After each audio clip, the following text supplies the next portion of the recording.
Have you been getting disrespected so often? Have you been asking yourself if something is wrong with you? Today we are going to be talking about 3 ways you have been disrespecting yourself. You have been bringing disrespect to yourself without even knowing. So let's delve into it without wasting time. The first on my list is begging. You all will agree with me that beggars are often looked down upon.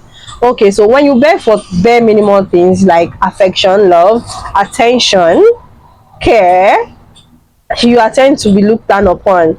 It won't bring you any self-respect of any form, because you need to hold yourself up high there. I mean, things as small as water to drink, salt, pepper, I mean, those things you can actually beg for them. But when you make them a habit, because I know some persons are good with begging to the point that even when they can afford to buy these things, they just feel like, oh, because I can get it from so person, I can get it from my neighbor, they don't even bother. So I think those things should be put into consideration. If you want to give yourself self-respect, if you want people to give you respect, stop begging for bare minimum things. Okay, the next up is borrowing. What are you borrowing? Anyways, I wouldn't say, because you know all fingers are not equal, so I wouldn't say borrowing is bad, but when you make it an habit, it's bad. It's bad when you constantly borrow everything. You are borrowing, you borrow wig, you borrow clothes, you borrow shoe, borrowing stuffs like that. Please try to be contented with what you have. If you have one hair, maintain it, and use it. Okay, you don't have to go about borrowing every time, to the point that when you call your friends, they'll begin to like, oh, this one has called again and it's going to come and borrow.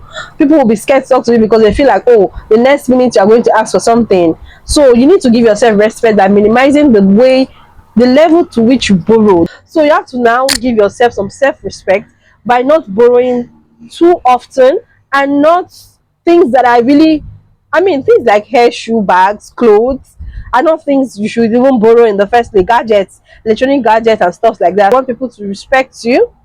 You have to limit the rate at which you borrow these things. Really, it's very important. Next stop is not setting healthy boundaries or clear boundaries. Not setting clear boundaries at all.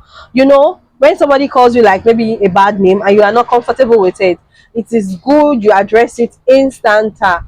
That's very meaning. I mean, when somebody says something to you that you do not like, calls you a name that you do not like, instantly tell the person, I do not like it. Set that boundaries. Okay, if you're in a relationship and you know that this thing you are seeing, you don't like it, you cannot deal with it, please do not even bother yourself getting into marriage without having that thing settled. You need to set that boundaries, clear it out.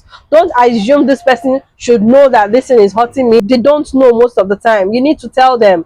You need to tell them you don't like it. You need to say no when you need to say no. You need to say yes when you need to say yes. So on this note, this has brought us to the end of these lessons for today. Please, if you learned anything from what I've said, please let me know in the comment. I'll see you in my next video. Bye for now.